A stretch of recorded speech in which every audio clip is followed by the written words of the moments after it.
What's up guys, welcome back again। ये कहानी है रोम की दुनिया के लगभग एक चौथाई लोगों पर, जहां रोम के शहंशाह राज किया करते हैं। पिछले 12 सालों से वो जर्मनी के खिलाफ लड़ाई लड़ रहे हैं और अब लगभग ये लड़ाई ख़त्म ही होने वाली है। बस उन्हें एक और इलाके को जीतना है और उसके बाद सल्तनत में चारों तरफ शांति होगी। जैसा कि शुरुआत में दिखाया गया है, दो सेनाएं एक दूसरे के आमने सामने खड़ी है। एक तरफ रोम की सेना और दूसरी तरफ जर्मनी के बंजारे। और रोम की सेना का सेनापति है मैक्सिमस।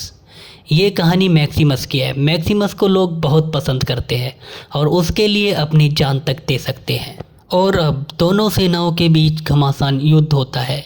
इस युद्ध में रोम की सेना जीत जाती है। जीत के बाद राजा मैक्सिमस को अपने टेंट में बुलाता है और राजा मैक्सिमस को बहुत प्यार करता है। मैक्सिमस भी राजा की बहुत इज्जत करता है। हालांकि इस युद्ध में रोम की जीत हुई है, लेकिन राजा कहीं ना कहीं नाखुश है, क्योंकि वो अपने 20 साल के शासनकाल में 16 साल सिर्फ युद्ध करता रहा और अब वो चाहता है कि रोम में शांति आए, अमन आए। क्योंकि राजा अब बूढ़ा हो चुका है, तो उसे किसी न किसी को शासन की बागडोर सौंपनी होगी और वो चाहता है कि उसके बाद मैक्सिमस इस बागडोर को संभाले। लेकिन मैक्सिमस अपने घर जाना चाहता है, क्योंकि पिछले 2 साल 264 दिन से वो अपने घर नहीं गया। राजा मैक्सिमस को बोलता है कि मैं चाहता हूँ कि तुम मेरे वारिस बनो, लेकिन मैक्सिमस साफ साफ मना कर देता है। हालांकि राजा का एक बेटा और एक बेटी भी है। राजा के बेटे का नाम कोमोडोस है, लेकिन राजा को पता है कि वह शासन संभालने के लायक नहीं है, इसलिए वो चाहता है कि मैक्सिमस इस बागडोर को संभाले। लेकिन मैक्सिमस मना कर देता है। राजा बोलता है कि काश तुम मेरे स्पेशल ना होकर मेरे बेटे होते। तुम्हें रोम से भ्रष्टाचार खत्म करना होगा। मैक्सिमस बोलता है कि कोमोडस का क्या होगा। राजा बोलता है कोमोडस मेरा बेटा है, मेरे हुक्म की तालीम करेगा। मैक्सिमस बोलता है कि मुझे सोचने का वक्त चाहिए। राजा बोलता है कि कल शाम तक का वक्त तुम्हारे पास है। और इसके बाद मैक्सिमस वहाँ से चला जाता है।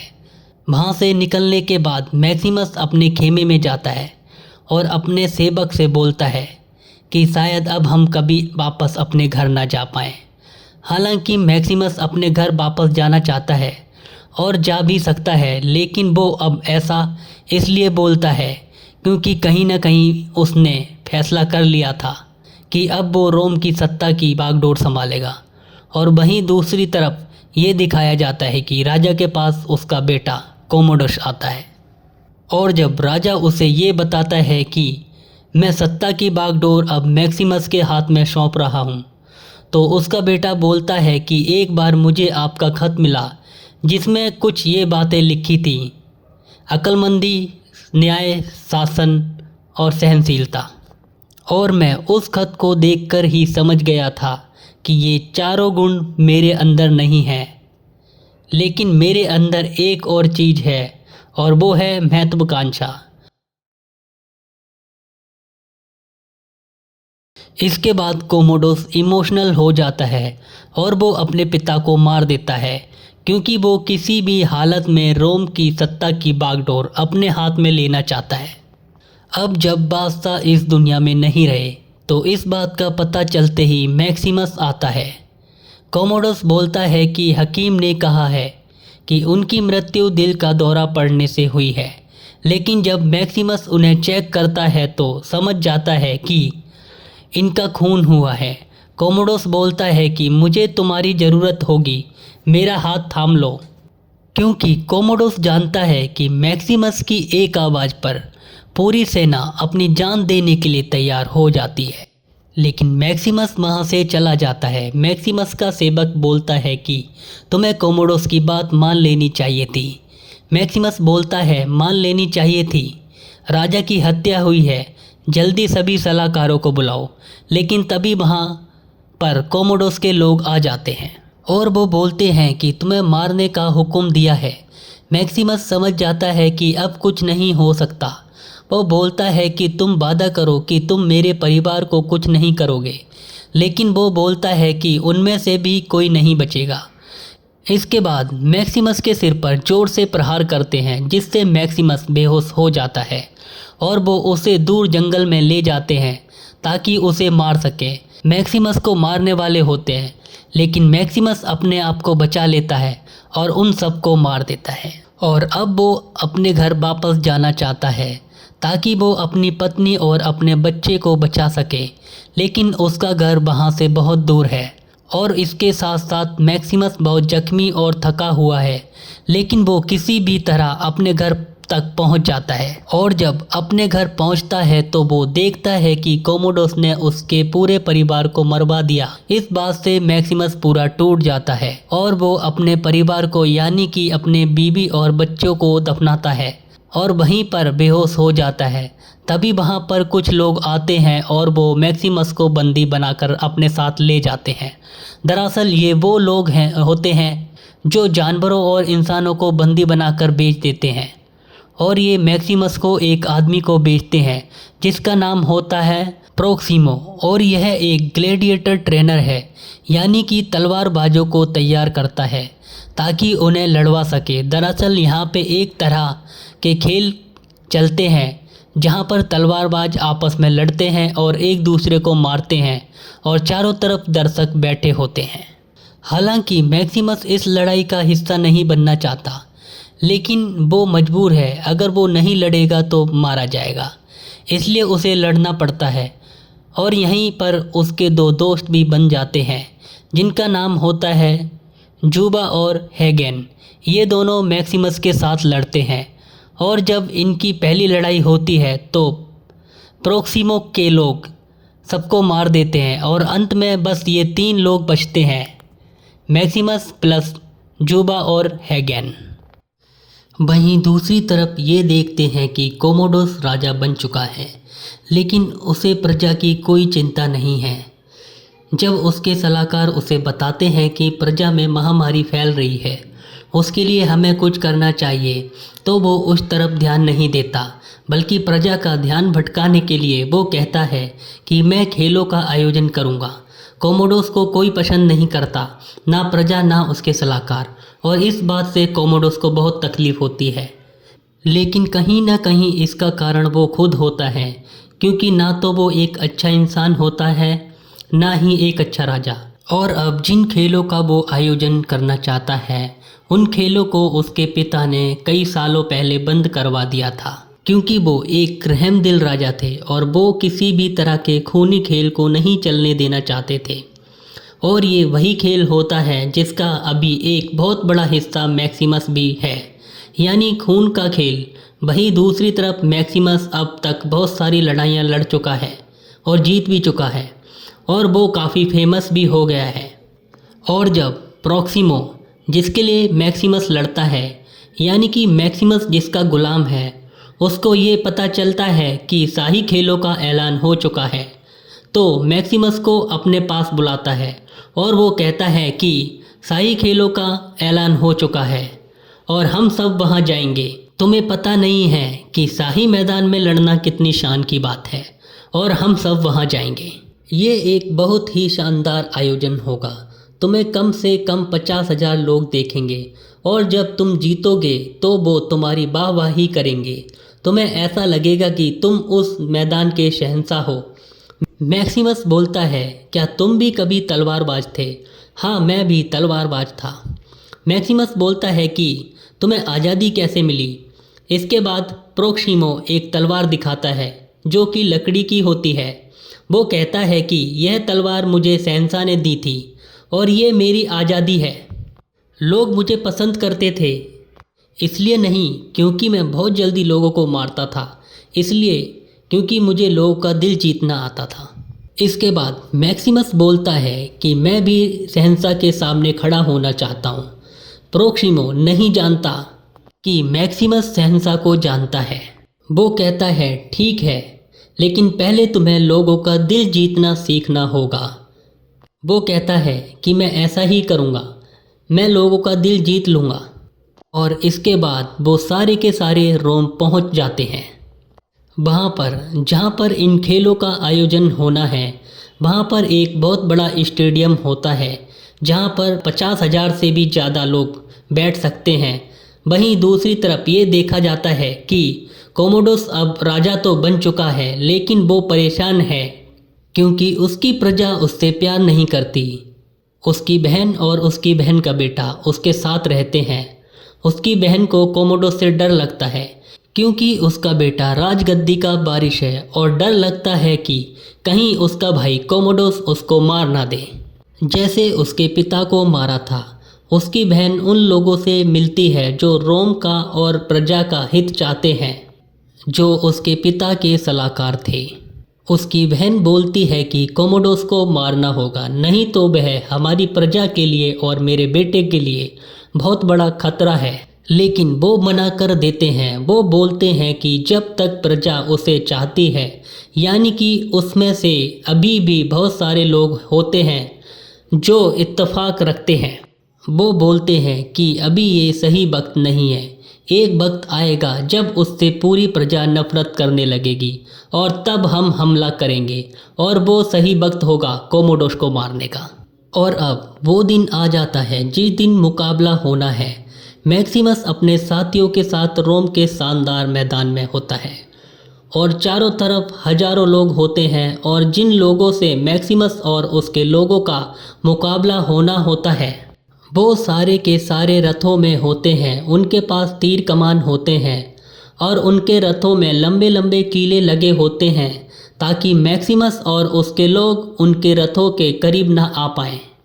ये एक तरफा मुकाबला है, इसमें सिर्फ मौत है, लेकिन मैक्सिमस और उसके लोग गुलाम हैं। और वहीं पर ये दिखाते हैं कि राजा, उसकी बहन और उसका बेटा ये मुकाबला देखते हैं, लेकिन वो मैक्सिमस को नहीं पहचान पाते क्योंकि उसने एक नकाब पहना होता है। और अब मुकाबला शुरू होता है और इस मुकाबले में यह दिखाते हैं कि मैक्सिमस सबको गाइड करता है। वो सबको बताता है कि कैसे करना है, क्या करना है, और वो अपने साथियों के साथ कई रथों को गिरा देता है और उसके सभी लोगों को मार देता है। हालांकि इसमें उसके भी कई लोग मरते हैं और चारों तरफ मैक्सिमस की वाहवाही हो जाती है क्योंकि उसने इस एक तरफा मुकाबले को जीत लिया होता है। और जब कोमोडोस उसे देखता है वो कहता है कि हम इस योद्धा से मिलना चाहेंगे, और वो मैक्सिमस से मिलने के लिए आता है। कोमोडोस बोलता है कि तुम कमाल हो, मैंने आज से पहले तुम्हारे जैसा तलवारबाज नहीं देखा। अपना लोहे का मुखौटा उतारो और अपना नाम बताओ। मैक्सिमस बोलता है कि मेरा नाम ग्लैडिएटर है, यानी कि तलवारबाज, और वो जाने लगता है। इस बात से कोमोडोस को गुस्सा आ जाता है। वो बोलता है कि तुम्हारी हिम्मत कैसे हुई मुझे पीठ दिखाने की, अपना नकाब उतारो और अपना नाम बताओ। तभी मैक्सिमस अपना नकाब उतारता है और कहता है कि मेरा नाम मैक्सिमस है, सच्चे शहंशाह मार्क्स ऑरलेस का वफादार, जिसकी बीवी को जलाया गया, जिसके बेटे को मारा गया, और मैं बदला लेकर रहूँगा, चाहे इस जन्म में चाहे अगले जन्म में। तभी कोमोडोस के तलवारबाज उन सबको घेर लेते हैं, लेकिन वहाँ पर जितने भी लोग होते हैं वो सब नारा लगाते हैं, जीने दो जीने दो, और कोमोडोस को उन्हें छोड़ना पड़ता है क्योंकि ये खेल है और कोमोडोस इन सबको यहाँ पर नहीं मार सकता। अब ये सब वापस अपनी अपनी जगह पर चले जाते हैं। और अब जब कोमोडोस की बहन को पता चलता है कि मैक्सिमस जिंदा है तो वो रात को उससे मिलने आती है।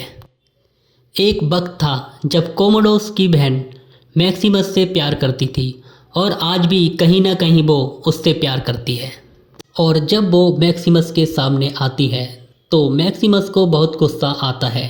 वो कहता है कि मेरा परिवार बेगुनाह था, उसे जिंदा जला दिया गया। कोमोडोस की बहन बोलती है कि मुझे इस बारे में कुछ नहीं पता। मैक्सिमस बोलता है तुम्हें अपने पिता की मौत का कोई अफसोस नहीं, जिन्हें मार दिया गया था। वो कहती है कि आज तक मैं एक दहशत के शाहे में जी रही हूँ। अपने पिता की मौत के बाद मैं उनकी मौत पर ठीक से रो भी नहीं पाई, और मुझे आज भी डर है क्योंकि मेरा बेटा तख्त का वारिस है, और मुझे डर है कहीं मेरा भाई उसे भी मार ना दे। कोमोडोस की बहन चाहती है कि मैक्सिमस रोम में शांति लेकर आए। वो कहती है कि मैं एक आदमी को जानती थी, एक सेनापति को जानती थी जो मेरे पिता से बहुत प्यार करता था। मेरे पिता भी उससे बहुत प्यार करते थे। वह उसे बताती है कि यहाँ पर मेरे भाई के बहुत सारे दुश्मन हैं जो रोम का भला चाहते हैं और मैं तुम्हें उनमें से एक आदमी से मिलवा सकती हूँ। मैक्सिमस बोलता है कि अब मैं पुराना वाला मैक्सिमस नहीं हूँ, मैं गुलाम हूँ। मुझे पता नहीं मैं कब तक जिंदा हूँ, शायद मैं कल की लड़ाई में ही मारा जाऊँ।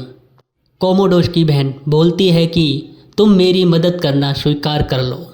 मैक्सिमस बोलता है कि हाँ, मैं तुम्हारी मदद करना स्वीकार करता हूँ, बस यहाँ पर कभी मत आना, यही तुम्हारी मदद होगी। और इसके बाद वो वहाँ से निराश होकर चली जाती है। वहीं दूसरी तरफ ये दिखाते हैं कि कोमोडोस मैक्सिमस को जिंदा देखकर पूरी तरह से बौखला जाता है, क्योंकि उसे ये बताया गया था कि मैक्सिमस को मार दिया गया है। और जिन लोगों ने उसे यह बताया होता है उन सब लोगों को कोमोडोस बुलाता है और उन्हें मरवा देता है। इसके बाद कोमोडोस मैक्सिमस को मारने के लिए एक और प्लान बनाता है। वो अपने सबसे खतरनाक योद्धा जो आज तक कभी भी नहीं हारा, उससे मैक्सिमस की अकेले अकेले फाइट करवाता है और चारों तरफ शेरों को बांध देता है। और जब फाइट होती है तो एक पल ऐसा आता है जब मैक्सिमस को शेर मारने वाला ही होता है, लेकिन मैक्सिमस उसे मार देता है। और जो दूसरा योद्धा होता है वो बहुत ही शक्तिशाली, बहुत ही बलवान होता है। वो मैक्सिमस से लड़ता है और मैक्सिमस उसे भी हरा देता है। और अब वो मैक्सिमस के सामने पड़ा होता है, वो जख्मी है और मैक्सिमस के हाथ में हथियार होता है। मैक्सिमस चाहे तो उसे मार दे और वहाँ पर जितने भी लोग होते हैं सब बोलते हैं कि मार दो, इसे मार दो। और कोमोडोस उसे मारने का इशारा करता है, हालांकि ये कोमोडोस के ही आदमी हैं, लेकिन मैक्सिमस उसे मारता नहीं, उसे छोड़ देता है। और इस बात से सारे के सारे जितने भी लोग होते हैं वो सब मैक्सिमस से बहुत प्रभावित होते हैं। और चारों तरफ एक ही नारा गूंज रहा होता है, रहमदिल मैक्सिमस, रहमदिल मैक्सिमस।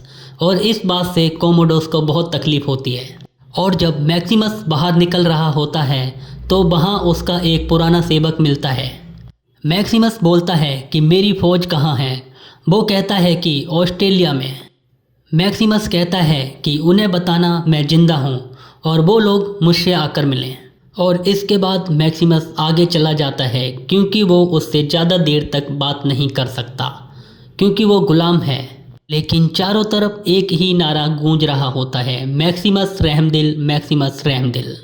मैक्सिमस को यहाँ के लोग इसलिए नहीं पहचान पाते थे क्योंकि वो स्पेन से उत्तरी इलाके की फौज का सेनापति था जो रोम के लिए लड़ती थी। और उसके लोगों को यह लगता था कि मैक्सिमस मर चुका है। मैक्सिमस की फौज उससे बहुत प्यार करती थी और उसके एक इशारे पर अपनी जान तक देने के लिए तैयार हो जाती थी। और उसकी फौज में लगभग 5000 लोग थे। अब एक दिन मैक्सिमस से उसका पुराना वफादार सेवक मिलने आता है। मैक्सिमस उससे बोलता है, कोमोडोस की बहन लूसीला से मिलो और उससे जाकर कहो जिस आदमी से वो मुझे मिलवाना चाहती थी मैं उससे मिलने के लिए तैयार हूँ। और उसका सेवक ऐसा ही करता है। इसके बाद मैक्सिमस, कोमोडोस की बहन लूसीला और कुछ और लोग मिलते हैं और वो ये फैसला करते हैं कि मैक्सिमस को इस राज्य से यानी कि रोम से बाहर भेज देंगे। और इसके बाद मैक्सिमस सीधा ऑस्ट्रेलिया जाएगा जहां पर उसके 5000 सैनिक हैं। वह सैनिक जो उसमें विश्वास करते हैं, जिनके साथ मिलकर उसने कई लड़ाइयाँ जीती हैं, और उन्हें वापस रोम लाकर यहाँ की सत्ता हासिल कर लेगा और सत्ता को सही हाथों में सौंपकर यहाँ से हमेशा के लिए चला जाएगा। अब इनका पूरा प्लान बन चुका है, लेकिन कोमोडोस को अपनी बहन लूसीला, मैक्सिमस और अपने कुछ आदमियों पे शक है कि ये कुछ ना कुछ कर रहे हैं, कुछ प्लानिंग कर रहे हैं। और वो लूसीला को बोलता है कि अगर तुमने मुझे सब कुछ सच सच नहीं बताया तो मैं तुम्हारे बेटे को मार दूंगा। और मजबूर होकर लूसीला को सब कुछ सच बताना पड़ता है। और अब कोमोडोस को उनके प्लान के बारे में सब कुछ पता है। कोमोडोस अपने आदमियों को उस जगह भेजता है जहां पर मैक्सिमस होता है ताकि उसे मार दिया जाए। मैक्सिमस के साथी उसकी मदद करते हैं, जिनमें से उसके एक दोस्त हैगन की और सारे लोगों की मृत्यु हो जाती है। लेकिन मैक्सिमस वहां से भागने में कामयाब हो जाता है और मैक्सिमस प्लान के मुताबिक उस जगह पर जाता है जहां पर उसका कवच, उसकी ड्रेस रखी होती है और वो उसे पहनने के बाद वहां पर जाता है जहां उसका घोड़ा होता है। लेकिन जब वो वहां पर पहुंचता है, वो वहां पर देखता है कि उसके सेवक को फांसी के फंदे पर लटका दिया गया होता है और चारों तरफ से सैनिक होते हैं और वो मैक्सिमस को बंदी बना लेते हैं। वहीं दूसरी तरफ ये दिखाते हैं कि कोमोडोस अपनी बहन लूसीला को धमकाता है। वो बोलता है कि अब तुम्हारा बेटा मेरे साथ ही रहेगा और अगर तुमने कोई भी चाल चलने की कोशिश की तो मैं उसे जान से मार दूंगा, या तुमने अपनी जान लेने की कोशिश की तो भी मैं उसे जान से मार दूंगा। वो बोलता है कि अब तुम मुझे प्यार करोगी जैसे हमेशा मैं करता हूँ और मुझे इस तख्त का वारिस दोगी। शाही खून। और यहाँ पर यह पता चला है कि कोमोडोस ने अपनी बहन लूसीला के साथ शारीरिक संबंध बनाए थे और अब वो उससे एक बच्चा चाहता है जो आगे चलकर रोम का राजा बनेगा। वहीं पर खेल के मैदान में चारों तरफ मैक्सिमस के नारे गूंज रहे थे। लेकिन मैक्सिमस अब बंदी है। कोमोडोस को यह बात बर्दाश्त नहीं होती क्योंकि ये सब वो कहीं ना कहीं अपने लिए चाहता था जो कि उसे कभी नहीं मिला। वो मैक्सिमस के पास आता है और कहता है कि तुम्हारी कहानी शानदार है, तुम स्पेशलर थे, उसके बाद गुलाम बने, गुलाम से ग्लैडिएटर, और ये शानदार कहानी का अंत भी शानदार होना चाहिए। और इससे शानदार क्या होगा कि तुम्हारा मुकाबला एक शहंशाह से हो। मैक्सिमस बोलता है क्या तुम मुझसे लड़ोगे? कोमोडोस बोलता है क्या मैं तुमसे डरता हूँ? मैक्सिमस बोलता है सारी जिंदगी तुम डर के साहे में जिए हो। कोमोडोस बोलता है कि जाबाज मैक्सिमस निडर हो सकता है लेकिन मौत से जरूर डरेगा। मैक्सिमस बोलता है कि किसी ने मुझसे कहा था मौत तुम्हारी तरह मुस्कुराती है, अक्लमंदी इसी में है कि तुम भी पलटकर मुस्कुरा दो। कोमोडोस बोलता है क्या वो अपनी मौत पर मुस्कुराया था? मैक्सिमस बोलता है कि तुम्हें पता होगा क्योंकि वो तुम्हारे पिताजी थे। कोमोडोस बोलता है कि मैं जानता हूँ कि तुम उन्हें बहुत चाहते थे, मैं भी उन्हें चाहता था, तो इस नाते हम दोनों भाई हुए। इसके बाद कोमोडोस मैक्सिमस के गले मिलता है और उसकी पीठ पर खंजर मार देता है और अपने आदमियों से कहता है इसके जख्मों को ढक दो और इसे कवच पहना दो। दरअसल कोमोडोस मैक्सिमस से इसलिए लड़ना चाहता है ताकि वो दुनिया के सामने उसे मार दे और उसे हरा दे और जो वाहवाही मैक्सिमस की हो रही है वो कोमोडोस की हो, क्योंकि मैक्सिमस दुनिया की नज़रों में एक बहुत बड़ा योद्धा है और वो उसे जख्मी इसलिए करता है कि वो कमज़ोर हो जाए और जब वो उससे लड़ाई करे तो वो उसे आसानी से हरा दे। लेकिन मैक्सिमस भी अपनी तलवार फेंक देता है और इसके बाद वो उससे हाथों से लड़ने के लिए जाता है। लेकिन कोमोडोस ने एक खंजर छुपाया हुआ होता है और वो उस खंजर को निकालकर मैक्सिमस पे प्रहार करता है। लेकिन मैक्सिमस उसे अपने हाथों से बहुत बुरी तरह मारता है और उसका खंजर उसी के गले में घोंप देता है, घोंप कर मार देता है। और अब कोमोडोस मर चुका होता है, मैक्सिमस भी जख्मी होता है। वो सेनापति क्विंटल को बोलता है कि मेरे आदमियों को छोड़ दो, ग्रेकर्स मुल्क का कारोबार संभालेंगे क्योंकि ग्रेकर्स भी इस मुल्क में प्रजातंत्र चाहते हैं। वो कहता है कि रोम को ख्वाबों की तरह सजाना है, ख्वाबों को हकीकत में बदलना है। ख्वाहिश थी हमारे महाराज मार्कस ओलियंस की। और ये कहने के बाद वो गिर जाता है। वो जख्मी है, घायल है, मर रहा है और कोमोडोस की बहन लूसीला भागती हुई उसके पास आई। मैक्सिमस कहता है कि अब तुम्हारे बेटे को कुछ नहीं होगा। और इसी के साथ ये दिखाई देता है कि मैक्सिमस को हेलुसिनेशन होता है, यानी कि उसे अपना बच्चा और अपनी पत्नी दिखते हैं। वो सालों से अपने घर नहीं गया है और वो अब अपने घर जाना चाहता है और उसकी चेतन उसके बच्चे और उसकी पत्नी के पास पहुंच जाती है और मैक्सिमस अब इस दुनिया को छोड़कर हमेशा के लिए जा चुका है। मैक्सिमस को सब इज्जत देते हैं क्योंकि उसने रोम के लिए अपनी जान दी है, उसने अपना फ़र्ज निभाया है, इसीलिए सब उसको अपने हाथों पर उठाकर वहाँ से ले जाते हैं। वहीं दूसरी तरफ ये दिखाते हैं कि कोमोडोस की बॉडी वहीं पड़ी रहती है, लेकिन उसे कोई वहाँ से नहीं उठाता और इसी के साथ ही फिल्म ख़त्म हो जाती है।